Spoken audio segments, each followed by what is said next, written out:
ഇത് തനി ഗുണ്ടായിസമേട്ടാ. ഇത് അംഗീകരിക്കാത്തടത്ത് എങ്ങനെയാ ചെയ്യുന്ന? എന്റെ പൊന്നു ദൈവമേ, സ്വയം വരുത്തിക്കാൻ വേണ്ടി ഇത്ര തറ കളി കളിക്കാൻ ലക്ഷ്മിപ്രിയക്കല്ലാതെ വേറെ ആർക്കും കഴിയില്ല. പിന്നെ അൻസിബയെ നാറ്റിക്കുക. പക്ഷെ അൻസിബ ഇന്നലെ രാത്രി തിരിച്ചിട്ടൊരു പണി കൊടുക്കും. ദാ കണ്ടു നോക്കിക്കേ.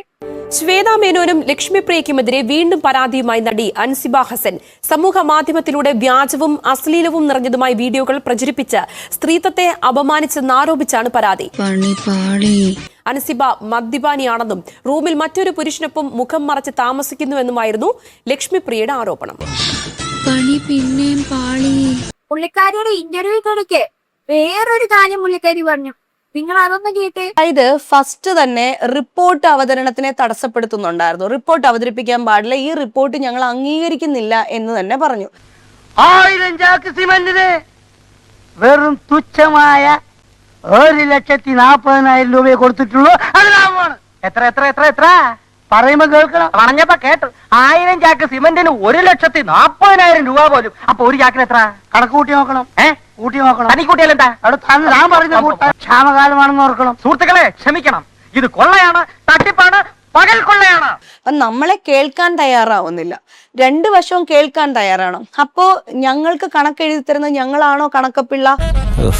ഒരു മാറ്റവും ഇല്ലല്ലോ. വൈസ് പ്രസിഡന്റ്സ് ആയ ഞാനോ ജയൻ ചേർത്തലയോ അല്ല, പ്രസിഡന്റായ ശ്വേതാ മേനോനല്ല, സെക്രട്ടറി ആയ കുക്കു പരമേശ്വരനോ അല്ല കണക്കെഴുതുന്നത്. കണക്കെഴുതുന്ന ആളാണ് ചാർട്ടേഡ് അക്കൗണ്ടന്റ് ആണ്, ഇതിനെ ക്രോഡീകരിക്കുന്ന ആൾ. അറിഞ്ഞില്ല, ഇത് ഞാൻ അറിഞ്ഞില്ല.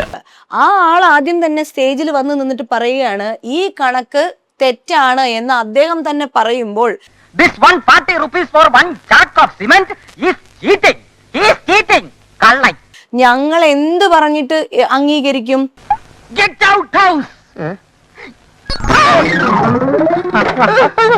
അയ്യോ, ഓഡിറ്ററിന് കണക്കറിയത്തില്ല. ഇവർക്കല്ലേ കണക്കെല്ലാം അറിയാവുന്നേ. കാരണം കള്ളക്കണക്ക് എഴുതി കൊടുത്ത ഓഡിറ്റർ സമ്മതിക്കുവോ? എന്നാൽ ഇവരുടെ കള്ളക്കണിയൊക്കെ ഏതാണ്ട് പുറത്തു വന്നു കഴിഞ്ഞു.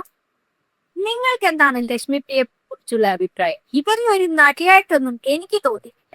വേണമെങ്കിൽ BJP പ്രവർത്തക എന്ന് വിളിക്കാം, അല്ലെങ്കിൽ സംഗീത വീണ്ടും ഒരു ഡയലോഗ് അടിച്ചിട്ടുണ്ട്. കേട്ട് നോക്കിക്കേ. പുറത്ത് പറയുന്ന ഉണ്ണിയാർച്ചയുടെ വീരോചിത കഥകൾ പോലെ ഒന്നും അല്ല ശ്രീമതി മാലാ പാർവതി പറഞ്ഞ ആ പോയിന്റിനെ ഞാൻ ഇവിടെ ഖണ്ഡിക്കുകയാണ്.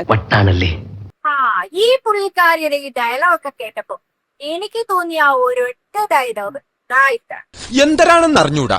മുഖത്ത് നിറച്ച് വിനയം വാരിത്തേച്ച് വച്ചാലും ഇടയ്ക്കിടയ്ക്ക് ഉള്ളിക്കിടക്കണ ഫ്രാഡുകൾ പുറത്തോട്ട് തള്ളി തള്ളിക്കാറ് വരും.